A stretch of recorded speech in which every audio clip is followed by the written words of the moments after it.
Saya di sini sebagai mualaf, jadi mohon maaf kalau ngomongnya agak ini, Ustadz.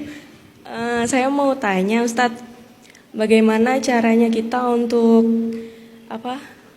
Untuk meyakinkan diri kalau ini pilihan yang terbaik untuk saya pindah agama. Itu aja sih, Ustadz. Terima kasih. Mbak Mega udah berapa lama? Sekitar 5 tahun, Ustadz. Masya Allah, barakallah fiik. Semoga diberikan istiqomah. Amin. Soalnya akhir-akhir ini sedang goyah, Ustadz. Oh, Soalnya kan habis punya nikah. teman nggak? Kenapa? Punya teman? Temen punya. Teman belajar maksudnya? Oh, punya suami. Oh, yang sebelah sana langsung. Kenapa? Oh, langsung. Ya. Padahal mau jadi temen ya. Jadi udah mau optimis nih. Iya, udah Kalau oke. teman belajar kan bisa. Suami muslim atau mualaf? Muslim. Emang muslim. Ustadz, iya. Ya. Makanya sekarang datang ke sini ingin dikasih lebih kuat lagi gimana caranya biar nggak oleng lagi, Ustadz. Terima kasih. Baik, barakallah fiik. Sifat iman itu emang bukan hanya yang baru mualaf ya. Semua mukmin yang dari lahir pun, bahkan para sahabat kecuali Nabi ya, para sahabat pun memiliki sifat iman yang sama. Iman itu apa? Fluktuatif, yazidu wa yanqus, naik dan turun, bertambah dan berkurang.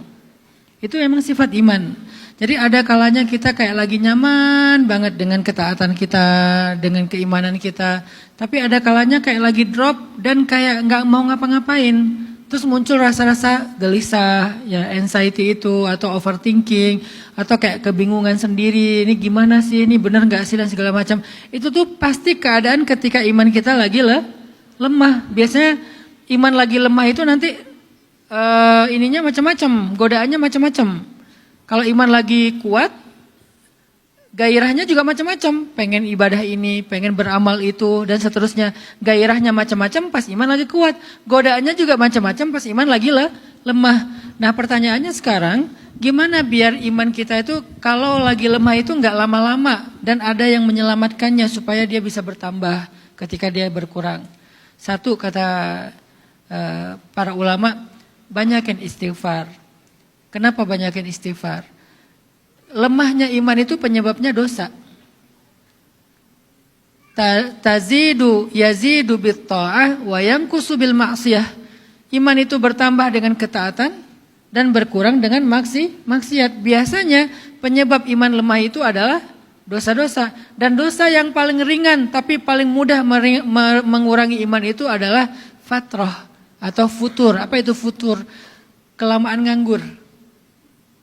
Futur itu kelamaan nganggur. Nganggur di sini itu bukan kerjaan ya, nganggur dari aktivitas-aktivitas yang bisa menyehatkan iman kita. Kelamaan gak hadir ke majelis, kelamaan gak ketemu dengan orang solih, kelamaan gak membaca Al-Quran, kelamaan gak bertemu dengan tempat-tempat yang vibes-nya bagus. Salah satu yang paling terbaik itu pastinya Masjidil Haram, Masjid Nabawi kalau kita mampu. Atau kalau enggak ya masjid-masjid yang vibes-nya memang beda gitu. Kalau pada umumnya kan dia vibes sholat 5 waktu ya. Ada masjid yang di situ tuh ada amalan yang lebih daripada 5 waktu. Ada majelis ilmunya di situ, ada dakwahnya di situ segala macam. Kita terlalu lama absen dari sana. Selain karena dosa, bisa juga karena fatrah atau karena futur, kelamaan absen. Sehingga kita harus mencoba memaksakan diri untuk hadir lagi ke majelis kayak gitu, ketemu lagi dengan orang-orang yang insya Allah bisa menyegarkan iman, atau mengakses konten-konten mereka, mendengar kisah-kisah tentang mereka. Kita kelamaan gak baca kisah orang solih, atau gak mendengar kisah orang solih, coba dengerin lagi. Karena itu cepat banget nambah iman. Pertama istighfar, kemudian hadir dalam majelis ilmu, kemudian coba lebih banyak membaca atau mendengar kisah-kisah orang soleh. Karena di dalam kisah orang soleh itu cepat banget. Kan kata Allah juga di dalam Al-Quran, wa kullan naqussu 'alaika min amba'ir rusuli ma nutsabbita bihi fuadak. Begitulah kami mengisahkan kisah-kisah Rasul kepadamu Muhammad. Nabi Muhammad aja yang udah sempurna imannya masih membutuhkan kisah-kisah. Kisah siapa? Kisah Rasul-Rasul yang lain. Padahal beliau adalah Rasul terbaik. Tapi masih membaca kisah Rasul-Rasul yang lain. Di antara saudara-saudara beliau para Rasul dan para Anbiya.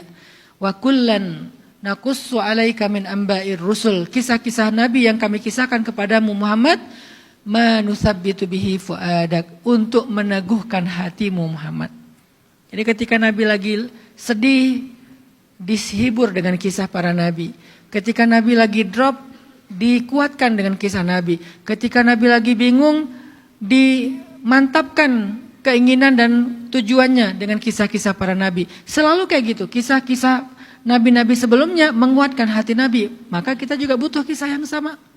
Coba baca kisah-kisah inspiratif sesuai dengan tema kita. Misalnya bisa cari di sosial media atau di YouTube dan seterusnya.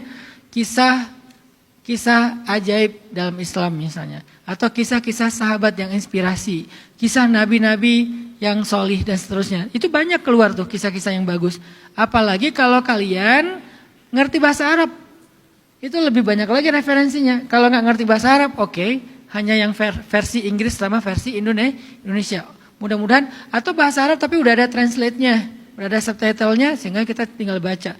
Akses istighfar, paksakan hadir dalam majelis ilmu kayak gini, kemudian banyak-banyak merenungkan dengan cara membaca ataupun mendengar kisah-kisah sholihin.